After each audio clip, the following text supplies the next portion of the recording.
Hey guys, it's Marie Santos, founder of NetSavvyMama.com, and it's day 2 of my 90-day video challenge. For those of you who didn't catch my first video yesterday, I was nervous as hell, but I committed to doing a video every single day for the next 90 days with the intention of providing value and sharing what I've come to learn on my online journey to success. I was really nervous yesterday, and I've got to say that I feel so much better today because of all the support and all the comments, all the positive comments that I got from the first video. So for those of you who have taken the time to support me, I thank you very much. It's encouragement like that that allows me to keep doing what I do. So anyway, I'm going to get straight into what I'd love to share with you today, and it's something that I think is really important, not just if you're, earning money online, if you have an online business, but if you're in business in general, I think this can really help you. It certainly turned things around for me because when I first started in this industry, I didn't know anything and I had to learn everything from scratch, and I really did struggle. I was at a point at certain stages where I really was about to quit. And in hindsight, looking back at why that took place, I really think that the reason why I struggled so much is because I was overwhelmed with everything that I had to learn, with everything that I had to do, and there was no clarity and there was no direction. And so, I was just so stressed all the time. I couldn't plan my days properly. I would go to bed at night not having actually accomplished anything solid because I had no direction. I had nothing to work towards. So what I'm about to share with you today is something that was pretty significant in turning things around for me. And the stuff I'm about to share with you, I learned from an amazing entrepreneur. Her name is Melanie Duncan. And her husband Devin are walking, talking success stories. They actually started their first business when they were very young. They were boyfriend, girlfriend at the time, but they started it at university. So they have been through it all, and so when they talk, I listen. I know that what they've got to say is valuable. In fact, I'm living, breathing proof myself because I've implemented what they taught me and things really did turn around for me. So anyway, back to what it actually is. I'm going to talk about how to set some solid foundations for your business, or if you're already in business, how to turn things around so that you do have those strong foundations. A lot of people that get into business fail.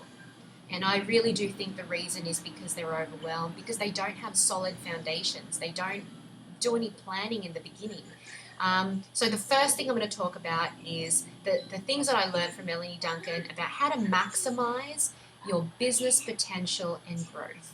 Now, there are 3 components that Melanie taught me you needed to look into to do that. The first being evaluation of yourself, evaluation of your business, and evaluation of your customers or your market.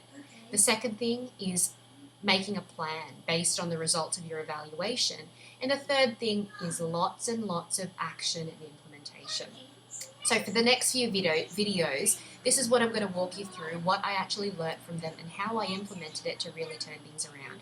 And the first thing that we're going to talk about today is step 1, which is personal evaluation.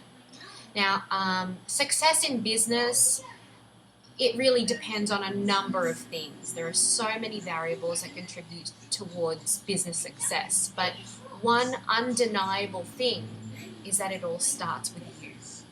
You're the entrepreneur, you're the one with a dream, you're the one that started this business, you're the star of the show. So your performance and the action that you take is going to be a major factor in determining whether or not your business is going to make it.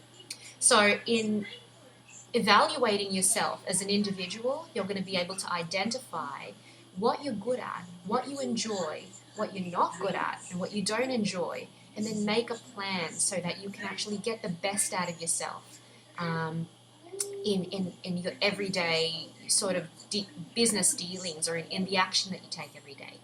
Now, what I'm actually going to do in this video is I'm going to read to you the questions that you need to ask yourself in order to perform a proper evaluation.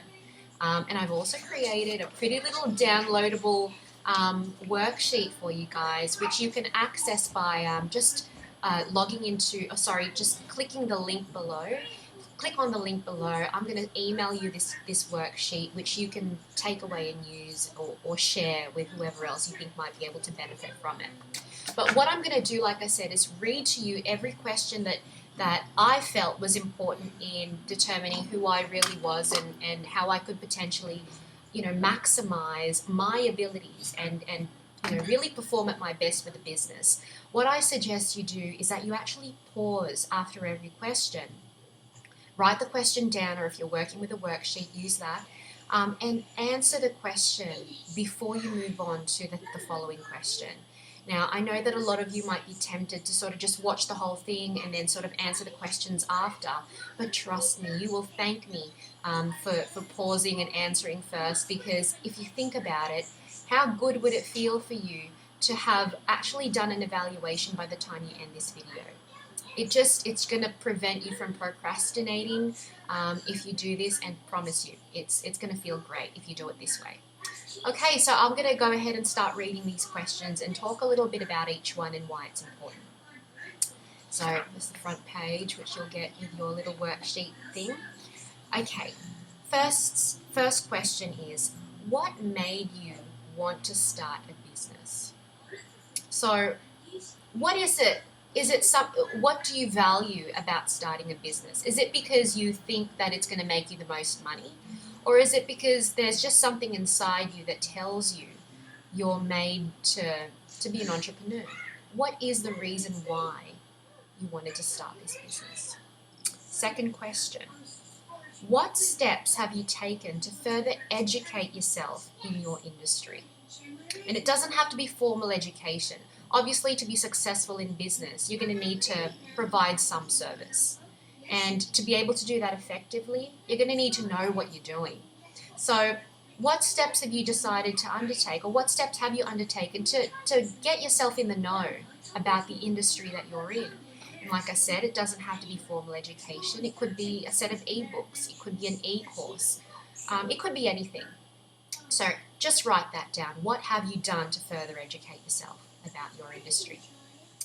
The third question, what areas do you personally need to improve in order to grow your business? Some examples might include, you want your business to be a lot more organized. I know that when I was starting, I didn't have any systems in place. I couldn't keep track of my expenses. I couldn't keep track of the money that was coming in.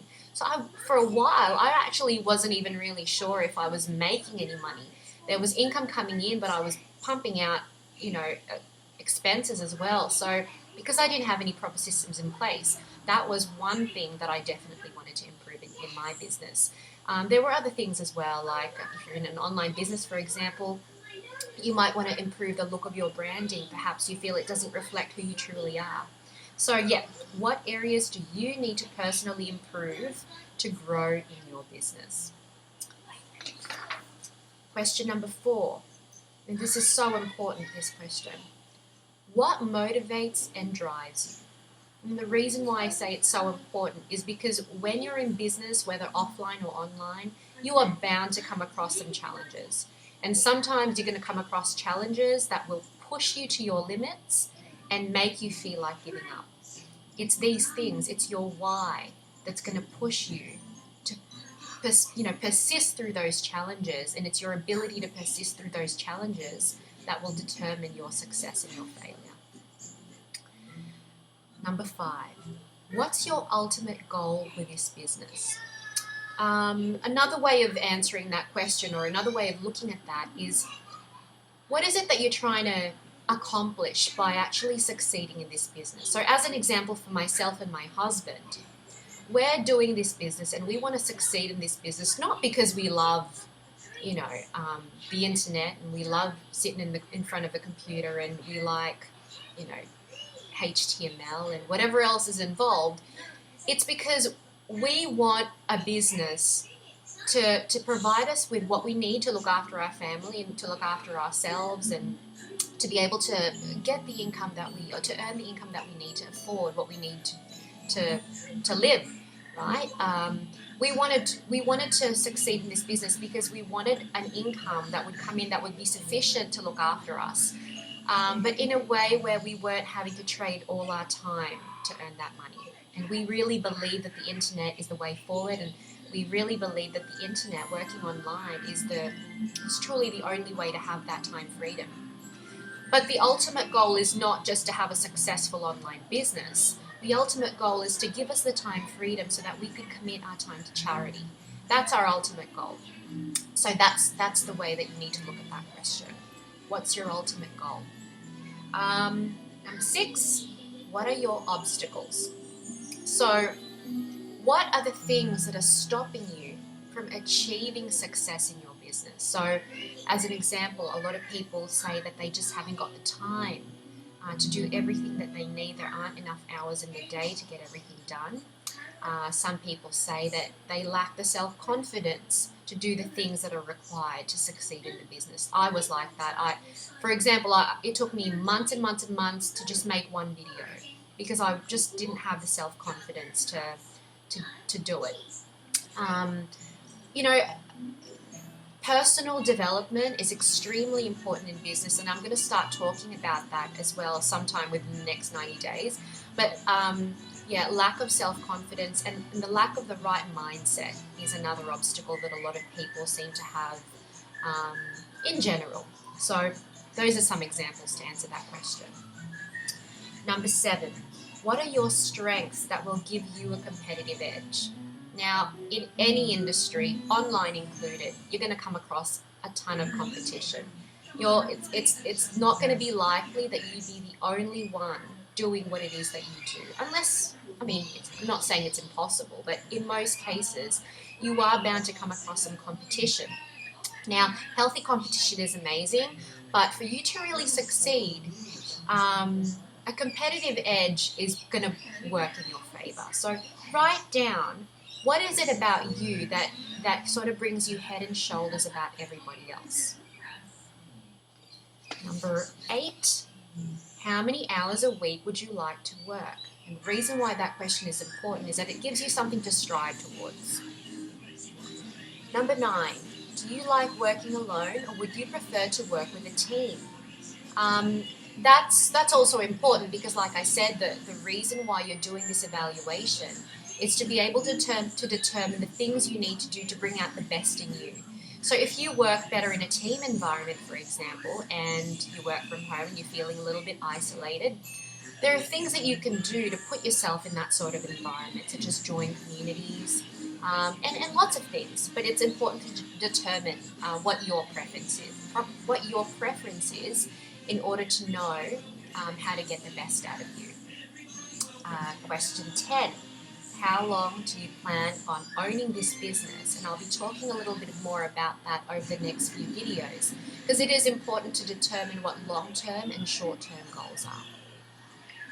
How involved do you want to be with the daily running of your business? And that's pretty important too because obviously you want to enjoy your work, and ideally what you want to do is create a picture of what your perfect business would be like so that you know what to strive for. So write the answer to that question down because that's going to give you an indication as to what you need to do to be able to get there. And question 12, what do you enjoy most about your work? And question 13, what do you enjoy least about your work? So hopefully you paused after every question and put down some really well thought answers because it's the answers to these questions that will really allow you to get to know yourself and bring out the best in you. One piece of homework that I really recommend you do, or an action step to take after doing this evaluation, is review a list of all your strengths that you've been able to identify and work on improving or further developing one skill, one strength, over the next 30 days. Focus on improving one skill because studies have shown that it's actually better to improve a skill rather than to fix a weakness. So there you go. The 13 questions you need to ask yourself in order to be able to evaluate who you are, what your strengths are, what your weaknesses are, and how you can get the most out of you. And that makes video number 2. I'm so very proud to have been able to share this with you, and I hope that I've been able to serve you by doing this video. I hope that you've enjoyed it. I would love some feedback and some comments if you can, please. To download the workshop, please visit the website just below this video, and I'll send it to you by email straight away if you want it. So thank you so much for your time and for watching. Until tomorrow. Bye.